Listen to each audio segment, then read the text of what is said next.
you get the pace, you start making little players for pace. The recruiting process begins to start for you. Let's talk about that, the beginning stages of the recruiting process, and just from little league on up. You're like, well, damn, I got my first letter. Coach is starting to come by. How was that process for you when it first kicked off? Man, it was see, nowadays it's different. You get offered early. Back then, you couldn't get offered to like after you like going to your senior year. Yeah, something like that. And I got my first offers was FIU, like FIU, man. So I was like, Small I was world, huh? I was like, it's crazy, small world. So I was like, man, I was ready to commit. I was ready to call. I think it was Coach Strock at the time. Like, man, look, I'm about to lock in, man. This is what it is. But my DB coach was Mario. Was like, look, bro, like you not going there. You going big. And sure enough, like the next day, Doc Holliday came and offered me a scholarship. And then that's when it started like rolling in. Like Miami came, Oklahoma, Florida State. I pretty much had everybody. So I was like, damn, I'm glad I didn't commit to FIU so fast. I guess let's talk about your process and how that kind of shook out from start to finish. Did you have a top list? How did that work out? Or you locked in from Miami all the way? I know we had a little conversation, the text message with the picture you sent. So let's talk about your recruiting process. Man, it was pretty much. I kind of knew where I wanted to go. Between 2 or 3 schools. I think my top five was Miami, Florida State, Michigan, Ohio State. I thought I was Ted again in high school, so I'm going I'm going to Ohio State. Things like that. Miami was home. Florida State, I had family in that area. Florida, I got family in the Williston, Chiefland area. So, and I was always watch Florida games on the weekend on Sunshine Network. So I was like, man, like it was always on the TV. Like, man, Sunshine Network was the shit back then. Hey, boy, every Saturday, man. And Sundays was Spurrier, man. I was always watch that stuff. So it kind of like had me intrigued by watching that. And then, Michigan was, I was watching old boys watching play with Ohio State, but it really came down to Miami and Florida. I committed to Miami, in June. Was locked in with them and, was home. And then once they fired Coach Coker, I opened things back up and I committed to Florida. And I was committed to Florida for like, I said, this is it, man. I wanted to visit. My OV was it was a wild OV, man. It was me,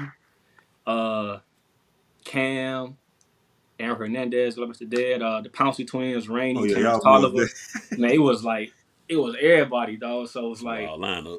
Yeah, I was like, man. So I was like, I'm feeling it. It was in the game it was the South Carolina versus Florida game, and when they had blocked the kick at the end. That jump was rocking. That was Jarvis Moss that blocked that one. Yeah. That jump was rocking. So I'm like, boy, this is it. Well, I'm coming here, man. I remember leaving, and I was like, man, yeah, I'm coming here. That's it. And going back, and I was pretty much I was sold. Yeah. I had it was Brian Crum, and he showed me a good time, man. It was Gainesville, like it showed me something that I never seen before. I stayed my family stayed in Chiefland and Williston area, so I kind of knew it's real country. Yeah, so I thought the same thing with Gainesville, but man, it wasn't. It's college town, and I don't really go out like that, so it kind of fit me. So I was like, this place for me, and it was cool, man.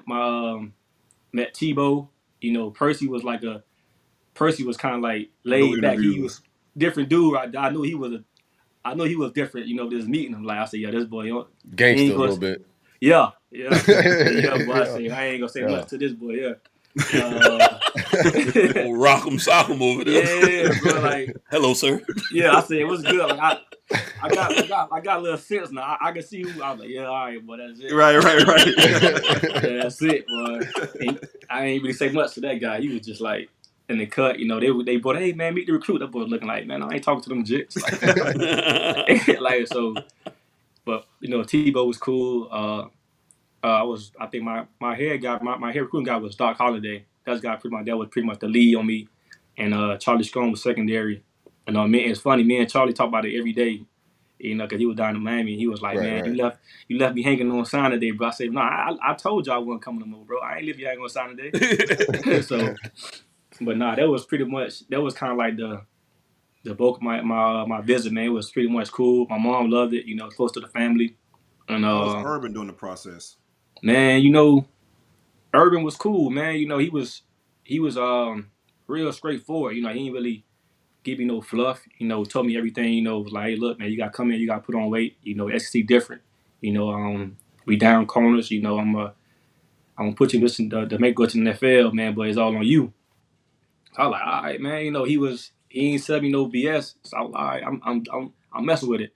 So I was locked in, and then the curveball came, you know, when they gave it that job to Coach Randy Shannon, it was like, man, like this man, I've been knowing this man since I was in the 8th grade. You know, every Saturday I'm going to my uncle's house and I run into this guy.